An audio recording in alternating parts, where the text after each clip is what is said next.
આવ્યા બાદ શિવશક્તિ માર્કેટ બિસ્માર હાલતમાં દેખાઈ રહ્યું છે। બિલ્ડિંગનું સ્ટ્રક્ચર સ્ટેબિલિટી રિપોર્ટ હવે તૈયાર કરવામાં આવશે। એસવીએનઆઈટીના તજજ્ઞો દ્વારા સ્ટેબિલિટી રિપોર્ટ હવે તૈયાર કરવામાં આવશે।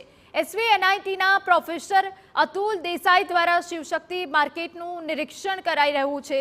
રિપોર્ટ તૈયાર કરવા વેપારી, ફાયર વિભાગ અને એફએસએલની મદદ લેવામાં આવશે। માર્કેટની ટેરેસ અને પિલરનો પણ રિપોર્ટ તૈયાર કરવામાં આવશે। સુરત શિવશક્તિ ટેક્સટાઇલ માર્કેટની અંદર જે સ્ટેબિલિટી રિપોર્ટ જાણવા માટે એસવીએનઆઈટીના જે પ્રોફેસર આવ્યા છે તો આપણે તેમની સાથે વાત કરીશું, કારણ કે જે 30 કલાકથી વધુ જે આગ લાગી હતી, કારણ કે તેનો સ્ટેબિલિટી રિપોર્ટ ચેક કરવો મહત્વનો છે।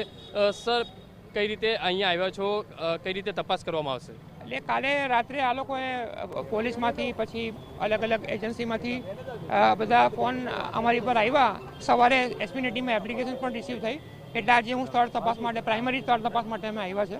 મારું નામ ડૉક્ટર અતુલ દેસાઈ, પ્રોફેસર એસપીની ટીમમાં છું અને ઘણા બધા આવા બિલ્ડિંગ રિપોર્ટ અમે આપ્યા। 42 કઈ રીતે તપાસ થશે સ્ટેબિલિટી રિપોર્ટ, એટલે કારણ કે આટલા કલાકો સુધી આગ ચાલી છે, કેટલી મહત્વની તપાસ રહેશે? એટલે આમાં અમે લોકો ઘણી બધી વસ્તુ રિફર કરતા હોય કે એના જ્યોમેટ્રિકલ ડાયમેન્શન બરાબર છે, ક્રેકની પેટર્ન કેવી રીતની છે, સોકેટનો કલર કેવો છે, પછી અમે ટેસ્ટિંગ પણ કરશું, રિબોર્ડ, હેમોલ, અલ્ટ્રાસોનિક, એ બધું કરીને પછી નક્કી થશે। 15 દિવસ લાગશે રિપોર્ટ બનતા। કેટલા દિવસની અંદર રિપોર્ટ? 10 થી 15 દિવસમાં થઈ જશે રિપોર્ટ કમ્પ્લીટ।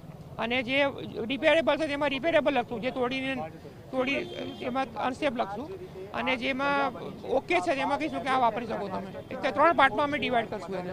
એસવીએનઆઈટીના જે પ્રોફેસર છે તે અહીંયા પહોંચ્યા છે અને 15 દિવસની અંદર જે સ્ટેબિલિટી રિપોર્ટ છે તે સોંપવામાં આવશે, કારણ કે જે 4થો અને 5મો માળ જે છે તે સંપૂર્ણપણે જે બળીને જે ખાક થયો છે તેને ઉતારી પાડવો કે નહીં તે પણ એક મહત્વનો વિષય બનશે। કેમેરામેન સંજય ચંડલ સાથે બલદેવ સુથાર, TV9 સુરત।